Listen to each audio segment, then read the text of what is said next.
नशा नाश की जड़ है भाई और बहनों। नशे ने आज दिन तक किसी को कुछ नहीं दिया, और बड़ी सच्चाई तो यह है कि व्यसन करने वाला कभी भगवान को प्राप्त नहीं कर सकता। आप सारी जिंदगी गंगा जी के ठंडे जल में खड़े होकर के और खूब ओम नमः शिवाय मंत्र जपिए, लेकिन अंत में आपका हाथ खाली मिलेगा, क्योंकि व्यसनी व्यक्ति का कोई भी अनुष्ठान सफल नहीं होता है।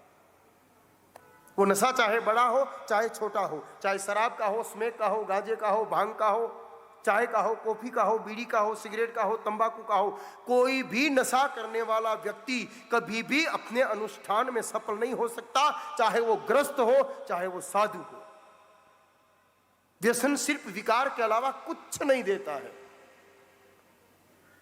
और मेरी आदरणीय माताओं, एक बात और सुन लीजिए, जितनी बुरी शराब है उतनी ही बुरी चाय है, कोई फर्क नहीं है। चोरी 10 रुपए की करो, चोरी लाख रुपए की करो, चोर चोर ही कहलाता है। चाहे आप चाय का नशा करो चाहे शराब का नशा करो, नशा नशा ही होता है। कुछ लोग कहते हैं भाई यहाँ तो हिमालय है, ठंड बहुत पड़ती है, T is very necessary for health. अरे 200 साल पहले हमारे पूर्वज क्या दक्षिण भारत में रहते थे क्या? तो 200 साल पहले तो हिंदुस्तान में चाय पीने की परंपरा ही नहीं थी। पौधे को हमारे पूर्वज पहले भी जानते थे, लेकिन जानते थे कि ये जहर है, इसलिए नहीं पीते थे। मैं दावे के साथ कह रहा हूं कि 9 दिन तक आप दुर्गा सप्तशती का एक आसन पर बैठ करके पाठ करो और 10वें दिन उठ करके आधा कप चाय पी लो, आपके पूरे पाठ का फल मिट्टी में। अगर किसी को व्यक्तिगत रूप से इस पर चर्चा करनी हो तो 2-3 घंटे की चर्चा है, मैं सारे कारण स्पष्ट नहीं कर पाऊंगा। बाकी शास्त्रोक्त विधि के अनुसार यह साबित है कि व्यसनी व्यक्ति का कोई भी अनुष्ठान सफल नहीं होता है। अरे गुलाम है आप, आधा कप चाय नहीं मिले तो सिर दर्द होना शुरू हो जाता है आपका। कैसे गुलाम है आप? गुलामी करनी हो तो सिर्फ परमात्मा की करिए। परमात्मा के अलावा किसी भी वस्तु की गुलामी हमें नरक में ही भेजेगी, वैकुंठ का रास्ता नहीं खोल सकती। इसलिए सत प्रति मैं तो ये जो चर्चाएं चलती हैं ना भाई, गौशालाओं को संकट है, गौशालाओं को धन देना चाहिए, मैं तो कहूं कि हिंदुस्तान के लोग सिर्फ चाय छोड़ दे तो इतना रुपया बच सकता है कि हर गाय माता को रोज बादाम का हलवा बना के खिला सकते हैं हम लोग। इतने पैसे को हम बर्बाद कर रहे हैं। मिला क्या? कमजोरी, पेट की आंतें खराब, भूख लगना बंद, एसिडिटी जैसी बीमारियां जन्मी हैं, मानसिक रूप से हम विकृत हुए हैं, क्योंकि चाय मेंटल टिश्यूज को हार्ड करती है।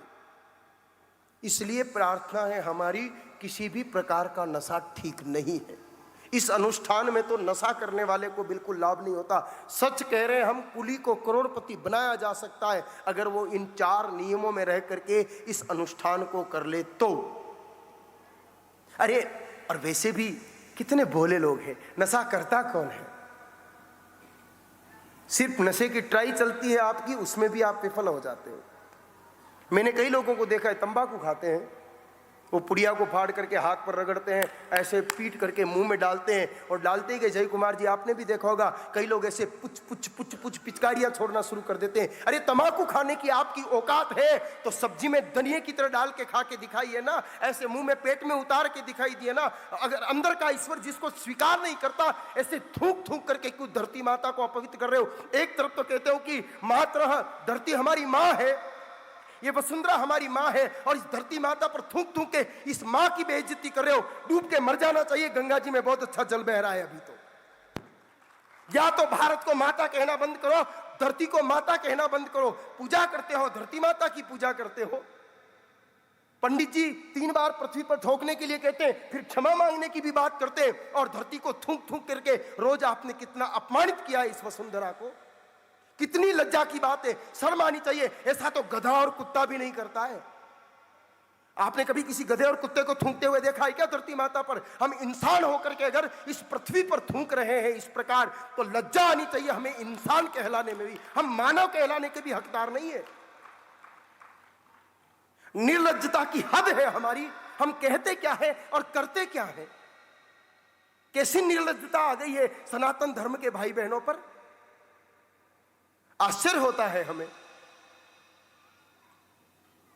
अरे भाइयों, ये गुटखा खाने वाले वो पुड़िया को देखते ही नहीं है, सीधा खोलते हैं। बाकी जल पिएंगे तो देखेंगे, पवित्र गंगा जल की तरफ भी देखेंगे कि अंदर कुछ नहीं है, और उस पुड़िया में क्या है पता नहीं, सीधा फाड़ा और मुंह में डाल देते हैं और फिर थूकना शुरू कर देते हैं। सरकारी ऑफिसों में, हॉस्पिटलों में देखो, चारों तरफ कोने लाल मिलेंगे आपको। अरे हमारे शासक कह के थक गए कि स्वच्छ भारत, और ये स्वच्छता फैला रहे हैं आप। और बीड़ी पीने वालों की तो गजब की दुर्दशा है। वो मुंह में ठूंटियां डाल करके एक डिपार्टमेंट से धुआं खींचते हैं और तीन से वापस निकालते हैं नाक से और मुंह से। अरे आपका शरीर स्वीकार ही नहीं करता भाई उस धुएं को। आप अगर बीड़ी पीने की ताकत रखते हो तो उस धुएं को अंदर पचा के दिखाओ ना।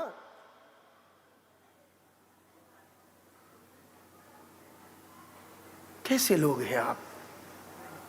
अपने आप को समझदार मानते हैं, अपने आप को धर्मात्मा मानते हैं, अपने आप को सत्संगी मानते हैं, और इतना बड़ा कुसंग जेब में लिए घूमते हैं। थोड़ा विचार करिए, थोड़ा विचार करिए, ज्यादा नहीं। ये चीजें ठीक नहीं है। कुछ बुढ़ी बुढ़ी दादियों को हमने देखा, वो एक काले रंग का तंबाकू का पाउडर जेब में रखती है और नाक में खींचती है, इधर से खींचा और इधर वापस छींक आ जाती है। कहां टिकता है हमारे शरीर में?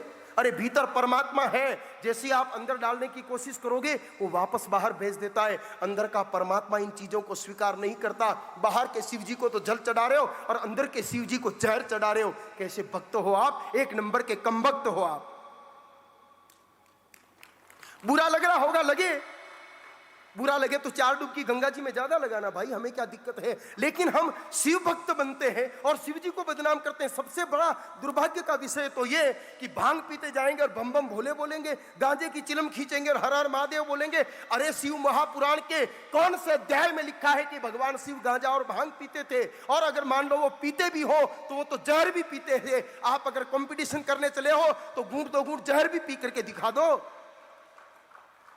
होड़ ही करने चले हो तो ढंग से करो ना, आधी अधूरी होड़ क्यों करते हो?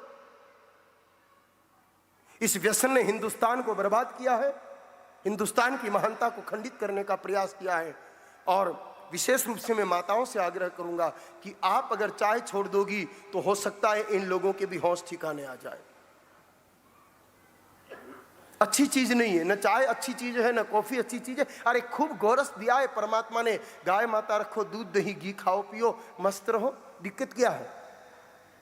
परेशानी क्या है? खूब दूध पियो ना, खूब घी खाओ। ये सब चीजें अच्छी नहीं है। अब आप में से कुछ लोगों के मन में एक प्रश्न उठ रहा होगा कि गलती तो हो रही है, हम छोड़ना चाहते हैं, लेकिन छोड़े कैसे? एक बार जयकारा लगाइए, फिर हम आपकी सेवा में उपाय निवेदित करते हैं।